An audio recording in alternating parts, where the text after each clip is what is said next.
గౌరవనీయులు మాజీ మంత్రివర్యులు పేర్ని నాని గారు పరిపాలనలో ఉన్నప్పుడు పరిపాలించడం ప్రజలకు ఉపయోగపడటం చేతకాలేదు. కుర్చీ దిగిపోయి ఇంట్లో కూర్చుని ఓడిపోయి ఇంట్లో కూర్చున్న తర్వాత తెలుగుదేశం కూటమి మీద విమర్శ. ఇది కూడా చూడండి, ఒక్కసారి వినండి.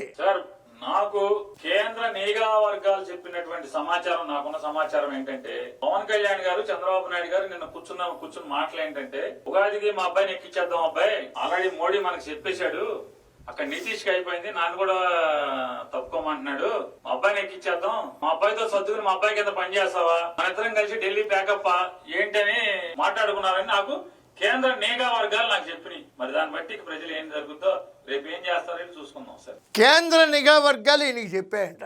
రాష్ట్రంలో మంత్రిగా పరిపాలించడం చేత కాలేదు, మీకు కేంద్ర నిఘా వర్గాలు చెప్తాయా? ఎందుకు సార్ అబద్ధాలు? లేదా మోడీ గారు, చంద్రబాబు నాయుడు గారు మాట్లాడుకున్నప్పుడు ఏ శోభా వెనకాలైనా దొంగసాటుగా కూర్చున్నారా ఏంది? లేదా చంద్రబాబు నాయుడు గారు, పవన్ కళ్యాణ్ గారు మాట్లాడుకున్నప్పుడు ఏ కట్టెన్ చాటునైనా దొంగసాటుగా విన్నారా ఏంటి? మీకు తెలియటం ఏంటంటే, చంద్రబాబు నాయుడు గారు ఉప ప్రధాని అవుతారు, ప్రధాని అవుతారు, ముఖ్యమంత్రిగా ఉంటారు, లోకేష్ గారు ముఖ్యమంత్రి అవుతారు, పవన్ కళ్యాణ్ గారు ఎక్కడ డిప్యూటీ సీఎం అవుతారు, అవన్నీ మీకెందుకండి? చంద్రబాబు నాయుడు గారు ఏం అభివృద్ధి చేస్తున్నారు దాని గురించి మాట్లాడండి. లోకేష్ గారు విద్యా వ్యవస్థలో మార్పులు ఎలా తీసుకొస్తున్నారు దాని గురించి మాట్లాడండి. పవన్ కళ్యాణ్ గారు గ్రామీణ వికాసానికి ఎలా కష్టపడుతున్నారు దాని గురించి మాట్లాడండి. దమ్ముంటే ఎవరికి ఏ పదవి వస్తే మీకెందుకండి? మీ పదవులు అయితే పోయాయి కదా. గోవిందా గోవిందా.